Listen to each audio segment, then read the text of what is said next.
De nos jours, alors que la technologie ne cesse de transformer la façon dont nous travaillons et faisons des affaires, je parle à de plus en plus de gens qui se demandent comment faire pour posséder l'échelle. Le capitalisme est en pleine expansion et l'économie de marché fait en sorte que les entrepreneurs qui sont en mesure d'offrir un meilleur produit à un meilleur prix ont de fortes chances de connaître beaucoup de succès. Ce n'est cependant pas avant d'atteindre le milieu de ma vingtaine que les conseils de mon père riche commencèrent à être plus significatifs pour moi. Je venais tout juste de quitter les Marines et je travaillais pour Xerox. Je gagnais beaucoup d'argent, mais chaque fois que je jetais un coup d'œil à mon salaire, j'étais toujours désappointé. Les retenues étaient terriblement élevées, et plus je travaillais, plus elles augmentaient. Quand j'eus de plus en plus de succès, mes patrons parlèrent de promotion et d'augmentation de salaire. C'était flatteur. Mais je pouvais entendre mon père riche me demander à l'oreille « Pour qui travailles-tu ? Qui donc es-tu en train d'enrichir ?» En 1974, alors que j'étais encore un employé de Xerox, j'ai formé ma première entreprise et j'ai commencé à m'occuper de mes propres affaires. Il y avait déjà quelques actifs dans ma colonne de l'actif, mais j'étais alors déterminé à me concentrer à les faire fructifier. Toutes ces contributions et retenues à la source donnèrent tout leur sens à toutes ces années où mon père riche me prodigua ses conseils.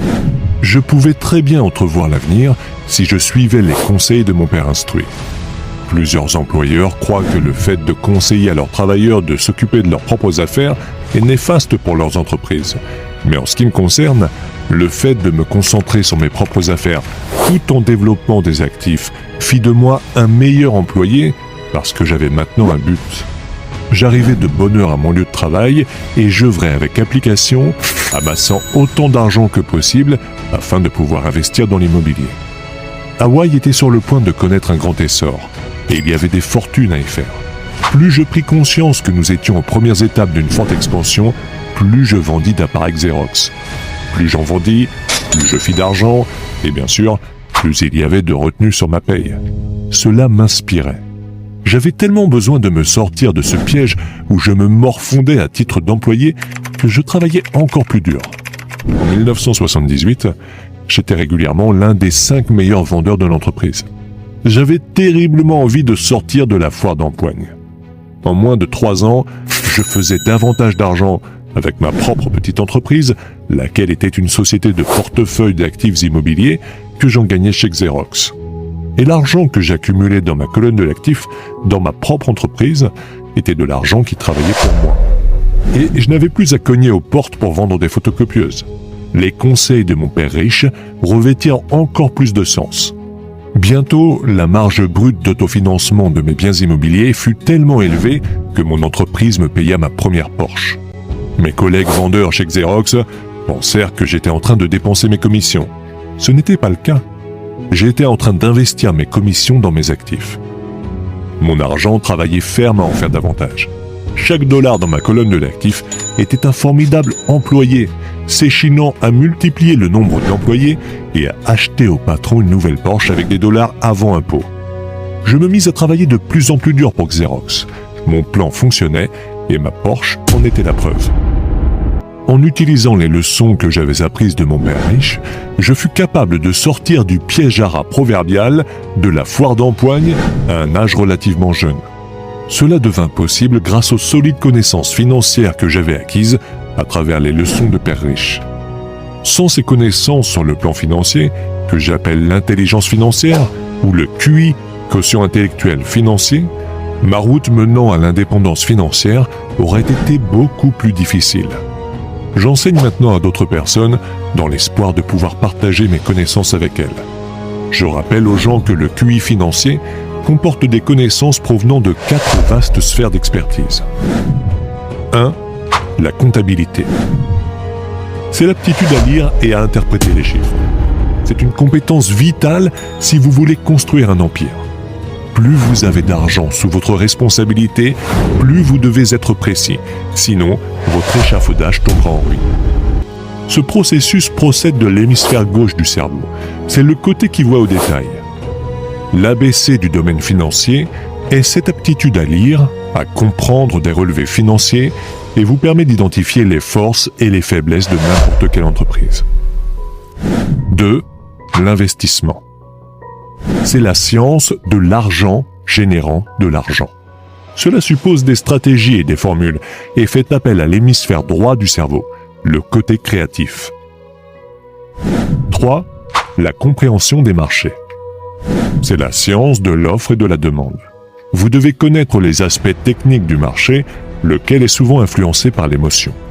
De plus, la base, ou le bon sens économique d'un investissement, constitue l'autre facteur du marché.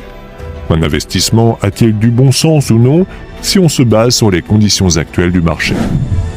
4. La loi. Pour une entreprise à laquelle se greffent des compétences techniques dans les domaines de la comptabilité, de l'investissement et des marchés, cela peut favoriser une croissance explosive.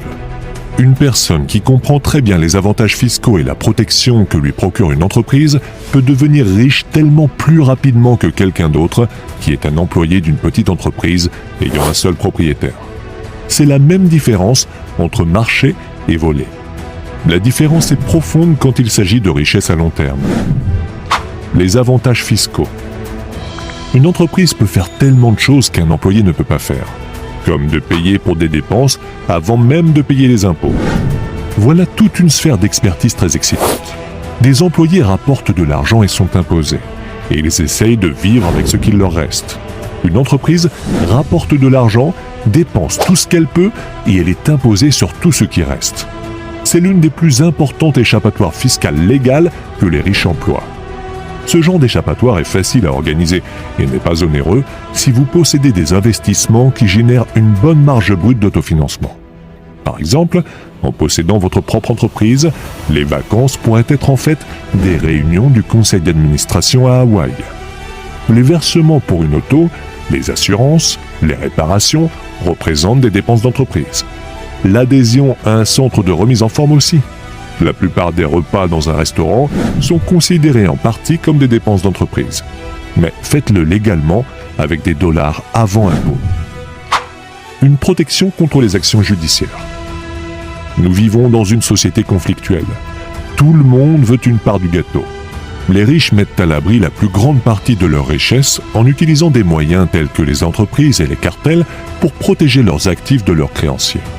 Quand un individu poursuit quelqu'un de riche, il se bute souvent contre un véritable gilet pare-balles de protection juridique et il arrive fréquemment que la personne riche ne possède rien en fait. Ce genre de personne contrôle tout mais ne possède rien. Les pauvres et la classe moyenne essayent de tout posséder et le perdent aux mains du gouvernement ou de leurs concitoyens qui aiment poursuivre les riches en justice. Ils ont appris cela en s'inspirant de l'histoire de Robin des Bois. Prenez-le aux riches, redonnez-le aux pauvres. Ce n'est pas le but de ce livre d'entrer dans les détails concernant la propriété d'une entreprise. Mais je dirais que si vous possédez n'importe quel actif légitime, j'envisagerais aussitôt que possible d'en savoir davantage en ce qui a trait aux avantages et à la protection qu'une entreprise peut vous offrir. Plusieurs livres ont été écrits sur ce sujet et ils vous en décriront les avantages en long et en large. Ceux de Garrett Sutton vous feront connaître les étapes nécessaires pour créer une entreprise et vous donneront un merveilleux aperçu du pouvoir des entreprises personnelles. Le QI financier est effectivement la synergie de plusieurs aptitudes et de talents. Mais je dirais que c'est la combinaison des 4 compétences techniques énumérées ci-dessus qui composent l'intelligence financière de base. Si vous aspirez à de grandes richesses, c'est l'agencement de ces compétences qui augmenteront grandement votre intelligence financière. Pour résumer, les propriétaires d'entreprise, 1. ont des gains. 2. dépensent. 3. payent des impôts. Les employés travaillant pour des entreprises, 1. ont des gains. 2. payent des impôts. 3. dépensent.